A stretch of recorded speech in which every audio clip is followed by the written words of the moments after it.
Yes. Good morning, Ammar. Hey, Jalf, how we doing? Yes, excellent. It's yeah, I'm just using the AI companion, starting the summary, doing all of these technical things that happen only on the digital side of things. Is is what it is. Anyway, good morning. You're listening to Ammar and Jalf. live on our weekly radio show right here on Spice FM. And each week we'll try and bring some views, news, and one or two clues from the business world. Asian Business Connections aims to connect, support, and promote the Asian and wider communities. And we'll be talking shop quite literally, not just corner shops. Whether you're looking to start a business, have an existing business, or you just want to talk business, we can help. We can help. We can help. Gosh, Jeff, feels as if I haven't seen you No, you've for a been, little while. where have you been the last few weeks? Where have I wheelie been? Wheelie been. Really been? Where's your wheelie bin? Where's your wheelie bin? Um, yeah, gosh, last week, I'm trying to remember even where I was. Um, I couldn't tell you where I was yesterday. Never Yeah. mind last Friday. I know we have this conversation regularly. Mm. Um, yeah, I was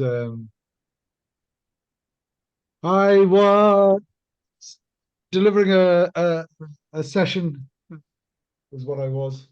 And it had been in the diary for a long time, and there was people coming to it and things like that. But, yeah. Anyway, I heard it was a lively session last week. Yeah, it was an enjoyable session. We had Doc on, and obviously Doc was back on the back end of his big victory as a councillor. So it was nice to get him in, get an understanding of what his plans are and what his role is, and yeah. So it was really interesting, intriguing, and obviously Alan is very eloquent himself and conducted Yeah. things really well. We had really interesting conversations. So yeah, it was we of course we missed you, but it was nice to have Alan and Doc around. I think, I mean, I was slightly saddened because obviously we hadn't had the opportunity to talk about the election that took place, and it feels like an age away ago, is what it feels like.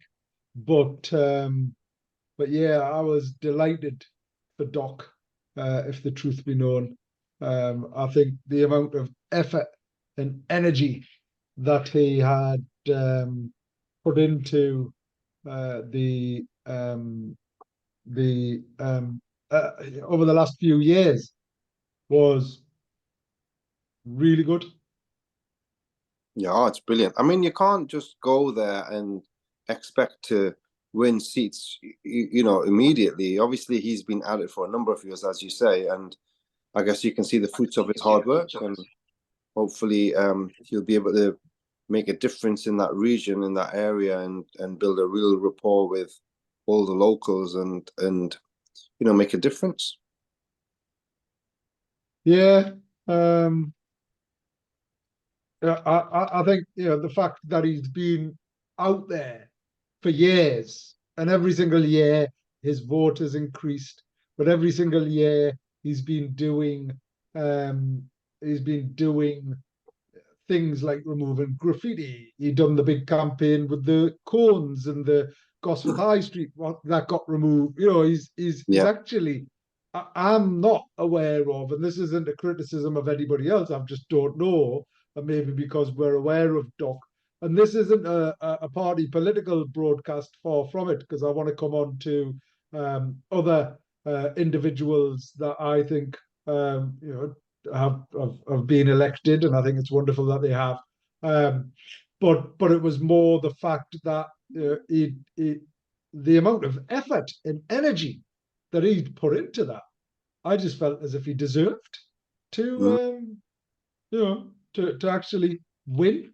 mhm. So I think it's fantastic, and it's good for him. I think it's good for the broader, wider community. And um, my only my only concern, or observation, or consideration even, is that I hope that effort continues, and I'm sure it will.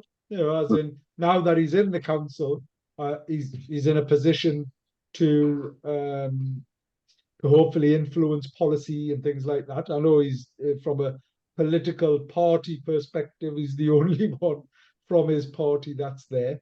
But then, we also found that Khalid Musharraf, from the Green Party, Yeah, yeah. was elected, and I know that he had recently, got a job working in the green spaces of Newcastle and things like that, and supporting the environment and things. So what about him, Jack? Yeah, well, I think he's done very, very well again, winning the award in Elsick, and I guess slightly different to Doc's story, because Khaled, maybe he was thinking about it for a while, but he actually got in on the first attempt, and it was a kind of quite a short um canvas. Is that what you call it? Canvas, when you're canvassing for votes and stuff, and Yeah, putting name canvassing. forward. Yeah, I think it was quite a yeah. it was kind of quite short. So I think he did a quite a short, impactful um campaign, and he got into all the locals that he knows in the area. And I think yeah, they went out and shared what their plans are, and I think maybe people felt that because he's a, as you said, he's been doing some green things, and he's quite not, I wouldn't say he's prominent in the community, but I think he is quite sociable in the community, and I think maybe Hmm. people saw those and gave him the nod. So he was very, very pleased with the victory, and again, I'm very dubious about. I think the whole green thing is. I think it's a great thing on the base level, that we should Hmm. have clean streets, we should have clean water, we should, do all of those things. 100%, it's so important, and the environment is absolutely critical. I just fear that some things that are nonsensical. So if they keep it simple and true and honest to doing the job and making the environment better, then I think everyone needs, somebody green in their wards or in their communities, because it's such an important subject. I Well, mean, just sustainability. I think sustainability. This once again is certainly not a political board party broadcast. This isn't about any political party. But I think it's important to highlight that, um, sustainability and all of these issues and challenges are affecting everyone everywhere, right? And not just sustainability, but more the environment. So the West Road, at one point, was considered the most polluted street in the UK. The West Road, Jack, it's right? terrible. Particles of poison, right? I'm not dramatizing this. You can call it whatever you want, but but pollutants are poisonous to human beings. When you're polluting something, and when that's happening in the air around you, there are clear medical cases of the degradation of life because of pollutants and people living in areas of high pollution. I mean, the life expectancy in India, where pollution is quite significant, and you have all of these engines and unfiltered environments and everything else, is as a consequence of congestion. but the congestion on the West Road was so serious. It was, and every single local authority, every single space has a legal obligation to manage and monitor pollution and things like that. Anyway, Ammar, sorry, so pollution, sorry, what kind of pollution? From where? from cars, vehicle pollution primarily. Really? But why would that vehicle pollution be more poignant in the Westgate Road as opposed to anywhere else? Because it's not exactly the busiest road I've ever seen. Well, it has been, Jack. It's like the Westgate Road from Wingrove Road to the left and right is constantly congested. You never ever drive through it. I mean, and this was some time ago. I'm just explaining to you that it was up there, if not the, from particles of pollution. So I didn't do the science behind it. I'm just explaining to you that it was and it was considered to be that significant that they were looking at what to do. And the Environment Agency has the ability to then start imposing sort of conditions on local authorities and transport and all of this. Anyway, that aside, and we need to go and validate the facts. But that aside, um, uh, I think having someone raising the profile, and it's not just about environment, right? It's about how we live, how we eat, how we work. It's all of these considerations. It's not just purely about the climate, as in the food that we eat, and how that's formed and things like that can have an impact more broadly on us.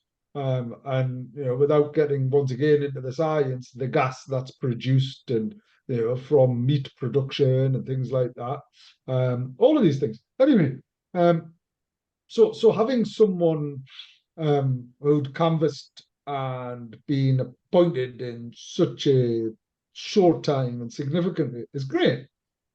But the thing that I want to highlight from an ethnic perspective, right? Because whilst we're not talking about ethnicity, I think it's really, really helpful and useful to have somebody like Doc who is connected with the ethnic community, who's able to understand culture and religion and all of these type of things. And even more so from a Khalid perspective, because part of the challenge within our communities and within ethnic communities is people just don't understand the impact of sort of all of the challenges and all of the issues and how to modify their lives and their approaches. So having someone who's culturally lived experiences, I think, is a wonderful thing. And then the third person, I think, out of everybody that was put forward, I think Kim McGuinness as the newly elected mayor, I think is the right person. I certainly, and I know that there was a bit of a campaign against the Labour Party and whatever else. Anyway, we can't talk necessarily about the division and the divisiveness, but I'm sharing that. Um, but but actually, out of all of the other candidates, and the fact that the incumbent mayor, for me, I was asking, well, what had the person who's been a mayor been doing for the Northeast and had done for the Northeast compared to those who hadn't been a mayor and who were going to be elected. Anyway, so it was an interesting election. Um, it's I'm not totally convinced that if there was a general election that there would be a landslide for any given party. The suggestion that because Labour done well, they didn't do incredibly well. Labour done well. I think what's happened is division and divisiveness has increased, and people's interest in politics has demised. So people quite simply aren't bothered, because they feel as if the change isn't happening, and or there's protest votes. So reform, independence. Generally speaking, if you looked at previous elections versus independent candidates done incredibly well. Mm. If there was a national independent party of independent people, right, it would do, I think, really well. Mm. Yeah, probably. I think, as you say, Amar, there is so much to protest about, and obviously people are now taking that out on how they vote, and Yeah, it, understandably. I can understand that. So, yeah, I think as we keep on saying, oh gosh, there's been so many difficulties. The society has changed so much in the last, let's say, 5 years or more. You know, it started off with Brexit, then it was the pandemic. After that, it's the war in Ukraine. Now you got the war in Palestine, and all of these things. You know, we're let's say, for example, how does that affect us? Well, it affects us in so many ways because the energy security, the cost going up, the instability of Brexit, and again dealing with the customs have changed, our orders that we want to bring into businesses and ABC, and everything's just change. But ultimately, all it does is it has a massive impact on the cost of living. Ultimately, oh, and it's crazy, right? I mean, the amount of companies recently in the last month or two that have increased their prices, right? yeah. It's like, but some, I mean, the cleaners here increased their prices 20%. I was like, I might just become a cleaner. Well, of course, and It's, it's absolutely across the board, and it's frightening. What's happening to society, and we just really don't know where it's going to end, because is it going to get any easier? I just don't think it can. Are they going to have any type of, are these diplomats going to have any type of resolutions to everything that's happening in the world, and think about, you know, the public for a change and the impact that it's happening on all of us? That's what should be at the forefront of their minds when all of these things are kicking off around the world. But I just don't think that's how the world functions. Unfortunately, it's all about, you know, is it going to be right for the for that elite group, the big businesses, and what's the impact on them, as opposed to what's the impact on the general public. So, hmm. you know, unfortunately, unless, you know, there's a huge surprise in the um, world of politics and they all decide to sit together and resolve everything that's happening around the world, then I just think it's going to continue. It's not going to get any better anytime soon, I don't think. No, I don't think so. And actually, what's going on, and once again, very mindful um, of the independent nature of our show and things like that. But it's quite sad and horrific to see what is going on in Gaza, and more so the offensive on the ground, which actually and factually, um, every country, including America, including the UK, it said, if this happens, we're going to do this and whatever else. It's happening. So that, condemnation had occurred.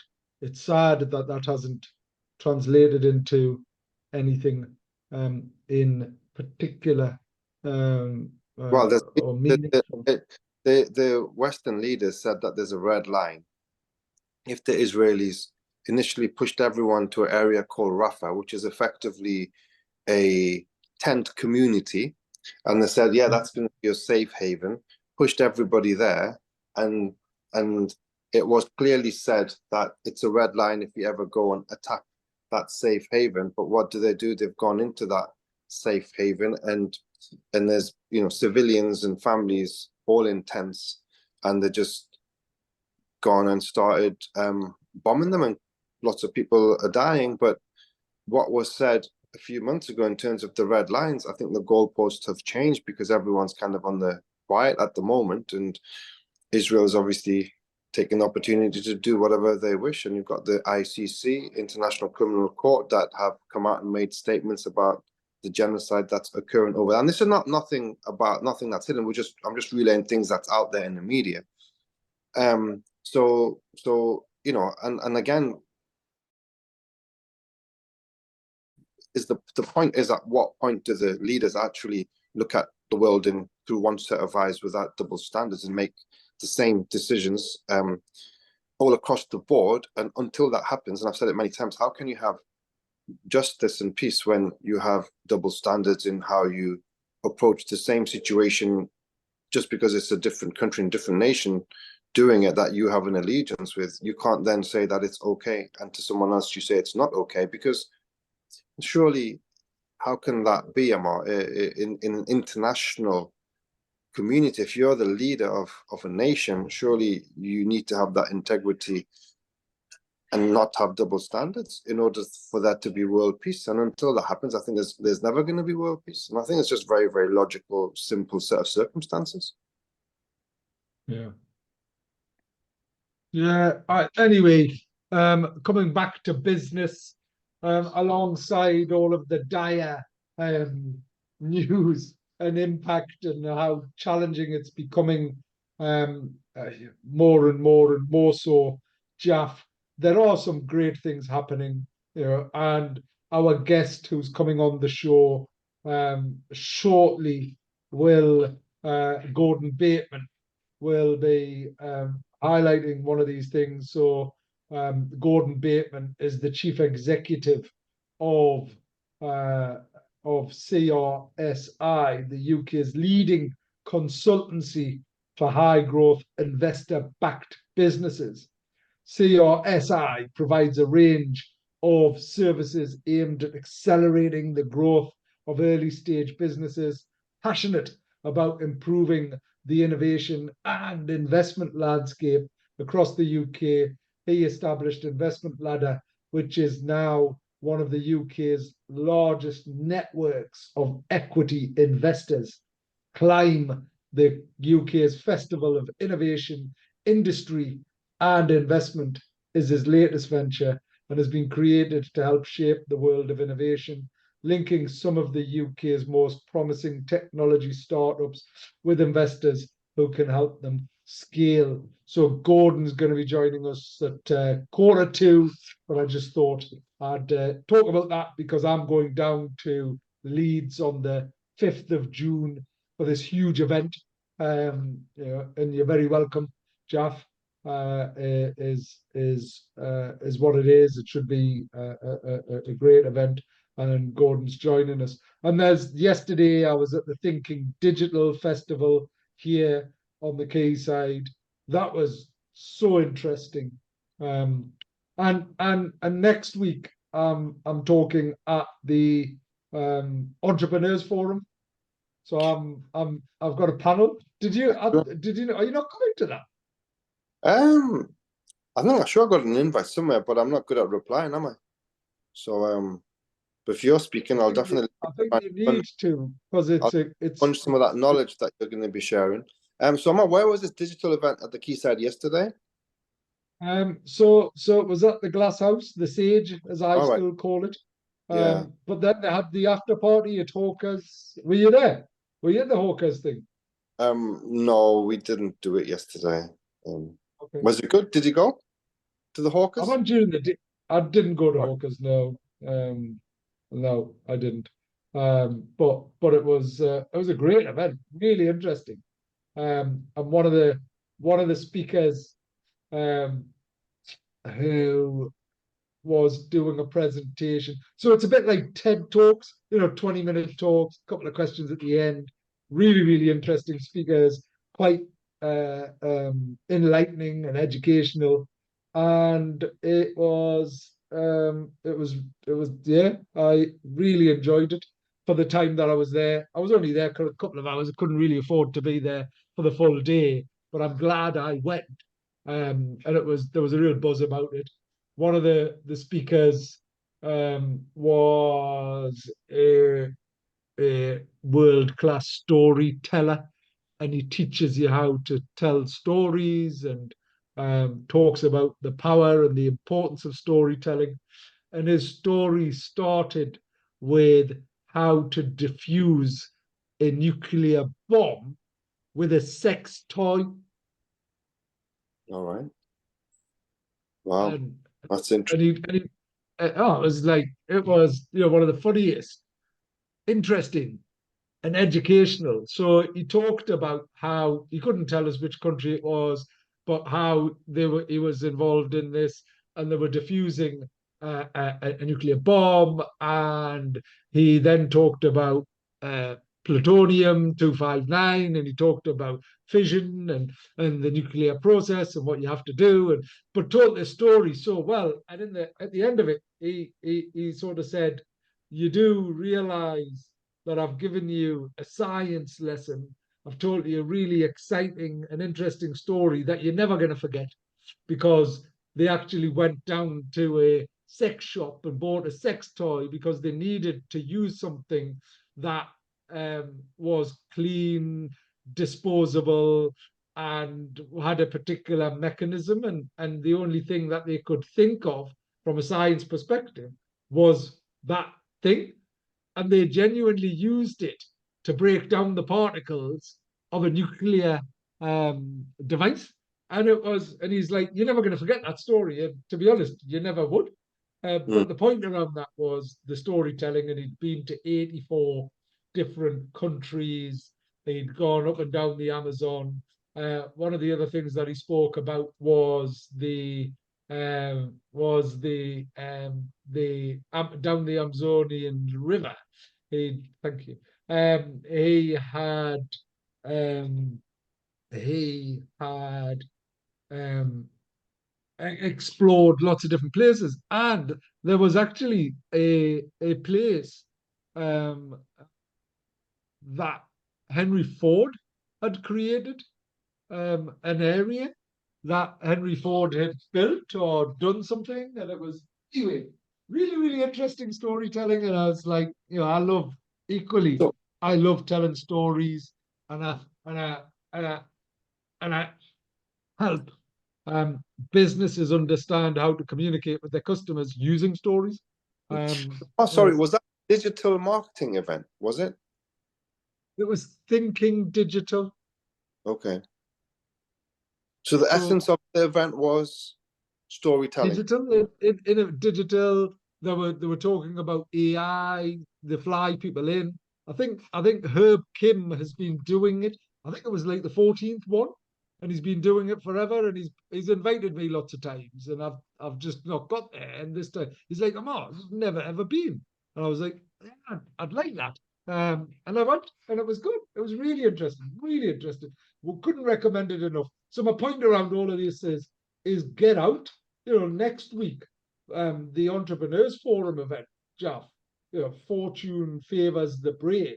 They're bringing in some of the best speakers from the world, as in, it is such an exciting lineup from the stock exchange, the London Stock Exchange chief exec, through to whole range of other significant and educational. And you know what they're like? The Entrepreneurs Forums event are the best And speakers. and where's that event going to be, Ammar? So that's at Hardwick Hall Okay. on Thursday. So the intention is to get down there, and I'm doing a panel.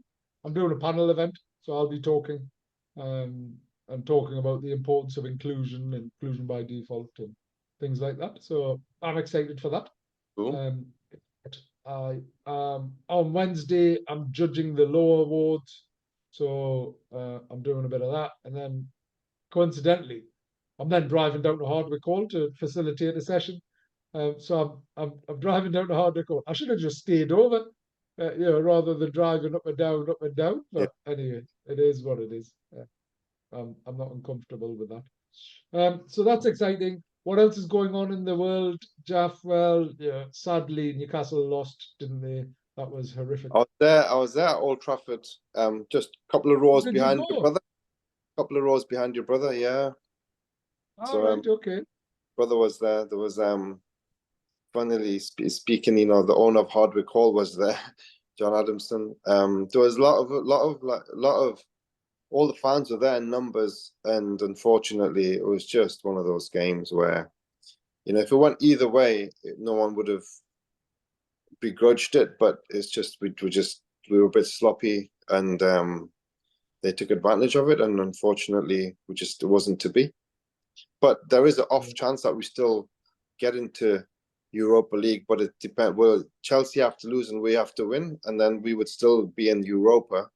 But obviously, it's not in our hands. So let's see what happens on Sunday.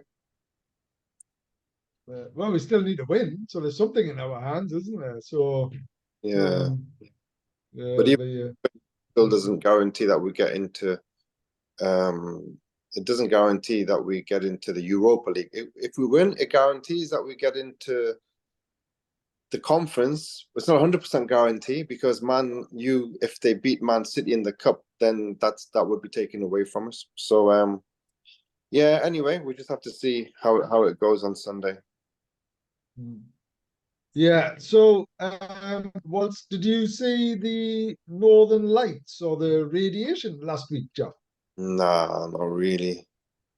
In the I've heard skies? of. Did you not see the sky lit up? Did you not see all the social media? There was like I saw a little bit, but the aurora. It was incredible, incredible. It was beautiful to see, is what there was. And what else has been going on in the world? Well, let me just share this screen again. And so there's a whole range of other things.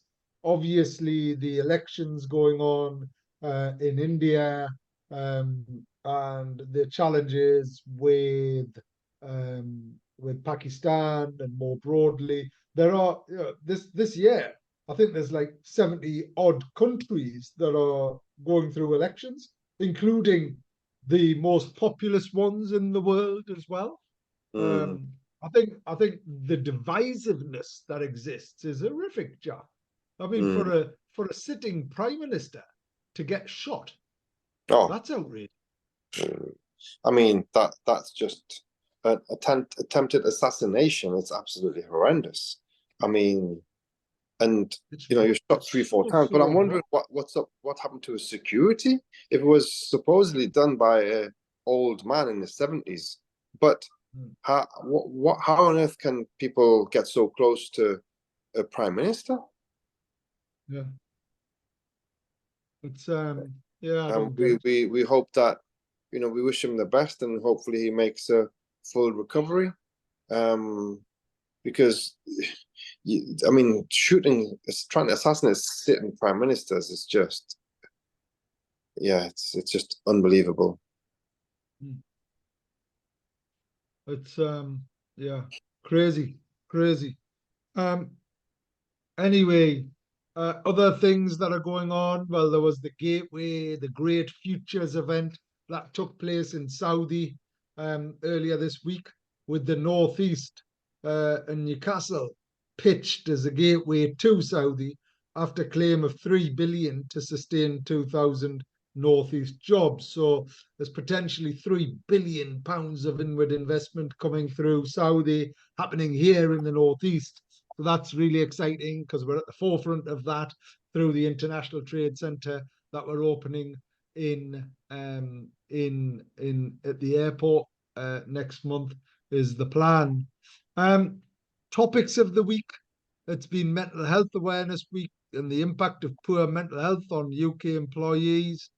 Poor mental health accounts for more than half of all work-related illnesses. Around 51% of long-term sick leave is due to stress, depression, or anxiety. Employees are reporting increased workplace intensity and more significant pressure at work. 55% of workers feel that work is getting more intense and demanding. 61% of workers say they feel exhausted at the end of most working days. It's crazy. It's crazy, is what it is. But yeah, good morning, Gordon. I know you're moving, you're doing a challenge, Annika. I I am didn't indeed. realize you were gonna be let in so abruptly. I don't know who's done that, but anyway, you are here, and you're very, very welcome. In the meantime, whilst you get settled, I'm just going to finish off this piece that we're doing. Gordon, if you can bear with us a minute or two, please. Yeah, absolutely.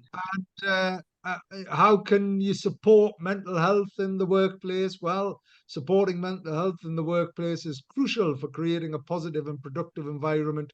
Here are some strategies you can consider: promote mental health awareness, flexible work arrangements, provide resources and training, create a supportive culture, address workload and stresses, and just be a bit more aware more broadly of staff and people, and seeing whether people are turning up, how what their moods are like, checking in with people and staff, and people around you and stakeholders, and just trying to be a bit more supportive, is what we're encouraging people to do. And then don't forget our big campaign, Inclusion by Default. We've got a series of events coming up. We've got a special curry club. The key thing that we're asking everybody to do is fill out this very simple, quick survey at abconnections.org, Inclusion by Default, and contact us, reach out to us to hear about inclusion activities, and come along to the curry club. The next one is happening next month, is what it is. Anyway, very warm welcome to our extraordinary guest. Actually, let me go back and share this screen again, Gordon, so that yeah, everyone can see who we have. Here's a wonderful picture of you, Gordon, is what we have. And you are a very special guest on our radio show. So thank you for joining us. Let's kick off, Gordon, with who you are, what you do, and why you do it, please. And let me stop sharing my screen. Amazing. Thank you very much for that. It's great to be here. It's I've just listened to what you were talking about previously, a subject very close to my heart. So it's a great show. Thank you for inviting me. Yes. So my name's Gordon Bateman. I'm founder of an organisation called Investor Ladder, which is designed to help better connect investors of all different types from around the world with regional ecosystems. Created it. It's a fortunate accident. I created it 10 years ago. It's not really there as a commercial entity. And we have since created a large international summit, which we run once a year, which has a very festival vibe, because one of the other things that's very close to my heart is increasing the diversity within the innovation and investment ecosystems. And so by bringing multiple communities together from all around the UK and internationally under one fun-filled environment, but built around business, we can achieve some quite significant things. So hopefully that's a good introduction of who we are. Yeah, no, absolutely, absolutely. And I'm really, really excited, Gordon, to be coming along and experiencing my first Climb 24 event. And one of the reasons I was keen to get you on here is to sort of explore a little bit how actually Climb 24s for the whole of the northeast, Tees Valley. It's covering everyone. You're bringing people centrally into Leeds because it's sensible to do that. And I just wanted to talk a little bit more about that as well, Gordon. So yeah. Before we do that, tell us. Let me introduce Jalf. Jalf's a world-class, world-leading restaurateur, entrepreneur. Gordon, have you I know that you've got people here in Newcastle, and you've got a relationship with Newcastle. Have you ever heard of Dabawal or Kai Kai? I've not, no, but I feel like I should have done. Feel like I've been missing out. Good. Undoubtedly. Jeff, say hello and who you are and what you Hey, do. Gordon, really nice to meet you. Well, I'm a local, been in Newcastle all of my life. Dad came here in 1962, and we've been involved in restaurants in Newcastle since 1969. So I've got kind of three restaurants in the container kitchen at the moment, with a couple of other things in the pipeline. So Kai Kai, I guess it's the one that the more premium out of them all, and the one that's got a lot of interest at the moment, because the number of celebrities have visited the restaurants, and Gordon Ramsay said it was the best ever Indian restaurant experience he's ever had. So, and we have a lot of local who's who that come, along with a lot of foodies that come in on a day-to-day basis. So yeah, in a nutshell, Gordon, I don't want to spend too much time on myself because I want to really hear about what you have to say. But that's me, I guess. I can summarize myself in that way. So a bit selfishly, can I just put a shout out to my two sons who are listening to this, both of whom are in Newcastle, one at Northumberland University, one at Newcastle. That's where you need to go and eat, Jack and Ben. Find this place out, take me, give me a review and tell me where I should come next time I'm up there. Excellent. Yeah, and that was Jack and Ben. That was your dad saying he'll pick up the tab as well. I think No, I heard whoa. is what I heard. But yeah, I mean, honestly, Jaff's really conservative in sort of his own, and quite reserved about the success. But Kai Kai certainly is considered one of the best restaurants in the world, and the food and the cuisine has been developed over an incredibly long time from an authentic perspective. So Jack, Ben, go and check it out. They do apparently they do amazing cocktails as well. And your dad said he'll be picking up all of those tabs. Bring your friends, and if you can get booked in. Actually, here's the thing, right? Because you just can't get booked in. So now that you have that relationship, they can take a picture of Jaff and say, well, this guy said I can get a table. Anyway, Gordon, let's hear a little bit more about Climb, and why did you want to do Climb? So out of frustration, so I often have these mad, angry old man, grumpy old man moments, I think they are, where there's problems that are happening in the industry, whether that be from, so I'm a business owner myself, founded organizations, grown them and sold them. But I think there's a real challenge that we have regionally around the UK that I actually think it's quite fortunate that we are the third largest country for venture capital. But it's in London. So, and in London, because everything's very centralized and in a close geographical area, it's relatively easy to navigate that. Whereas when a venture capitalist or an investor comes into the region, the geographic split is so big. So it's difficult for national and international investors to find great businesses here. A bit like, let's go back to the restaurant thing. I didn't know about Jaff's restaurant. It takes somebody to concierge that and make the introductions. That's exactly the same with any small business. If I go into Newcastle, I want to find Pizza Express, it's pretty easy because I know what they look like. They've been around forever and I've probably been into another one. Whereas to find the best high quality restaurant is really difficult. And that's exactly the same with businesses. So that's why we created Investor Ladder, was how to help better connect those things to be that super connector. Why we did Climb was we could do that on a bigger level. And by doing that on a bigger level, we can then bring bigger people to the table, people like yourself, Ammar, who are interconnected better. And then we can have serious meetings around things like diversity and inclusion, around social mobility, etc., because we've got enough of a critical mass to move the needle. So the way in which this whole thing is constructed, it's for anybody, and we talk about venture capital because that's where it started, but it's for anybody who wants to grow a business. We all know growing a business is hard, right? And it's a lonely place to be. And when it's tough, it's tough. You've just been talking about mental health. If we build interconnected communities, we can help each other out. So that's what Climb is all right. It's every single facet of running your business. Yes, we do have main stage speakers, but on every stage, we have at least one founder of a business talking about their journey. It's not growing a business 101.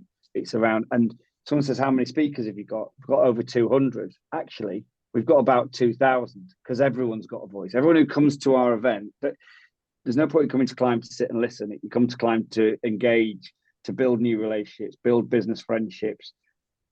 The whole thing's constructed to make that happen. So I would argue we've got 2,000 speakers who come to Climb. Amazing. And Gordon, I know that you share that passion around innovation, around inclusion, and around internationalization. In fact, I think you do. Is it innovation, industry, and investment? Is that your three eyes? That's correct. Yeah, absolutely. We're connecting those dots yeah. together, very much so. Yeah. So and one of my first cars was an XR3i. So I tell this story about how that informed right the XR3i model. And anyway, so what can people expect, Gordon? Why should someone come to your event? So a try answer is expect the unexpected, right? So we opened it on last year on a Tuesday morning at 9:30 with a beatboxer and got the head of British Business Investments beatboxing. She's now based in Newcastle. This is a high energy, interconnected event, but from a serious perspective, we have three things that the event is around. So the first, we have what we call main stage sessions. So there's 4 main stages of equal status. And they cover subjects, anything from mental health as a founder through to marketing, sales, cloud computing, every facet that is important about growing a business, and also industry level conversations. So we've got the global head of VR from Sony coming in from LA, who incidentally, when I met him last time, introduced me to Kanye West. I'm not saying he's bringing Kanye West with him this time, just to be clear, but so that's really about learning. And every session is like a TV chat show. There is not one single PowerPoint presentation allowed into our event. There is not one keynote speaker who's going to lecture. I feel like I'm lecturing, so I'm talking a lot, but there isn't that. It's all conversation and engagement. Think of 50 sets of, I don't know, a Jonathan Ross or a Graham Norton type chat show, but about business.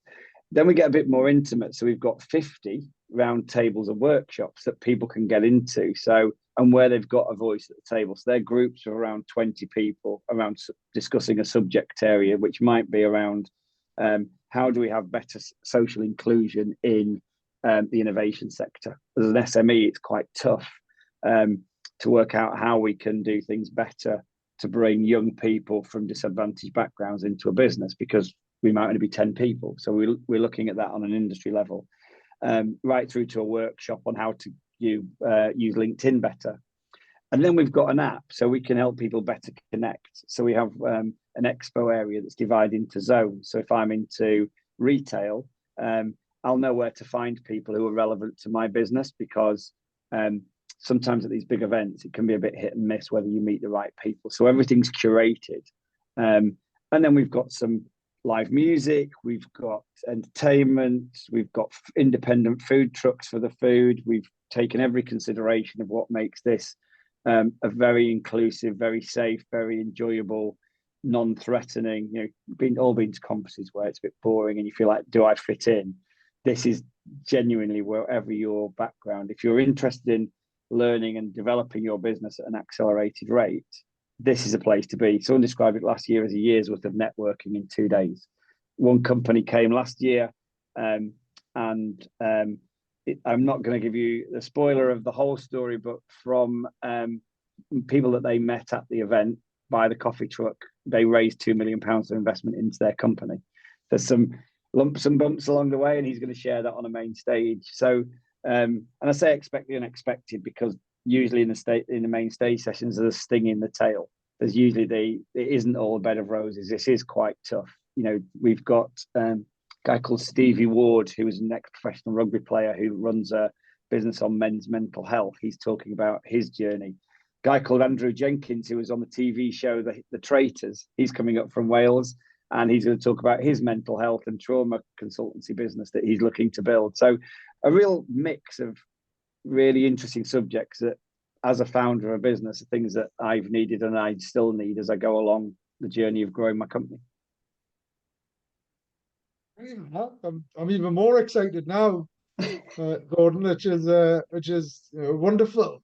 I'm conscious of two things: time, but also sharing some insights or advice. And given the diverse range of our audience and where this goes, Gordon, and including Jalf. Now, Jalf's bootstrapped his business, right? He's never really considered investment historically. And has successfully just scaled his own business. But why would someone? What's the benefit of considering investment, Gordon? Well, and it's not always for everybody, you know. So there's a company called Glean who are joining me on a stage talking about building teams, and they've grown phenomenally. They're in education. They've grown phenomenally without taking external investment. So I think the benefits of it, if it's right for your company, is you can jump. You can leapfrog certain stages of growth. You can, if you've got the opportunity. So if you've got the opportunity by bringing in external money, it allows you to buy things and do things that probably you can't on the scale if you're doing it by revenues. So I've grown businesses just by revenues. And so it's what's really interesting, and this is again why we created Climb. A lot of people think they need money, and they actually don't. They need things that cost money. So I've got a bit of a cliche phrase now, but everyone thinks it needs money until they've got it, and then they realize they need all this other stuff. Now, sometimes you can get all that other stuff without raising external investments. Sometimes you can't. So again, part of the sessions is we have a session called "Is Equity the Only Answer?" I think in today's business world, because of things like Dragon's Den or some of the accelerator programs, equity investment gets rammed down everyone's throats. And when it is right, it's awesome. When it's wrong, it's dreadful. You know, I've seen so many businesses suffer because so quite a lot of conversations that happened last year at Climb were exactly that. What can that money do for me? And then what's the best way of getting it? So there is no one answer, I guess, is my I should have warned you. I do talk for Britain. But there is no. It's good. It's a talk show, is what we're on. So you're very welcome. But yeah, so that's the kind of the critical point is what can it do for your business? What it can do for you and what it can do for me and what it can do for Jalf are completely different things. And I think that's one of the things that frustrates me, a soapbox I'm on all the time, is sometimes everyone tries to put everything in the same box. You're an SME and therefore you should do A, B, and C. You know, and that's not true. SME 1 can do something very different to us and both structured very different, and both have fabulous results off the end of it. Amazing. Well, we've come up to the end of our show, Gordon, is what we have. So thank you ever so much. Where does and if someone wants to find out about Climb or the conference and whatever else, they could just check out Climb 24 and whatever else, Gordon. That's what they do. Yes. And if they want to reach out to you just to have a chat and talk a little bit more. If anyone's interested in going, drop me an email, and this is a commitment to you guys. If you drop me an email, or if there's a place I can put this on your site, Ammar. So my email is Gordon. My email is Gordon@investorladder.com, and I will put together for listeners of this show a discount code, promotion code, which will give you 20% discount on a ticket. And our website is climb24.co.uk. But yeah, if you can, I'll find a way to through you, Ammar, probably. Well, it's great that you're raising. Thank you. It's great that you're losing, and we're out of time now. But it's great that you're raising the inclusion part, Gordon, which is exactly what Spice FM is all about, and certainly that we're on a mission to. Thank you ever so much. We'll get this, and until next week for our listeners and viewers, we'll be back. It's a goodbye from me. And goodbye from me. Thank you, Gordon. And goodbye from me. Thank you very much, everybody. Thank you. Take care. Bye-bye. Bye-bye.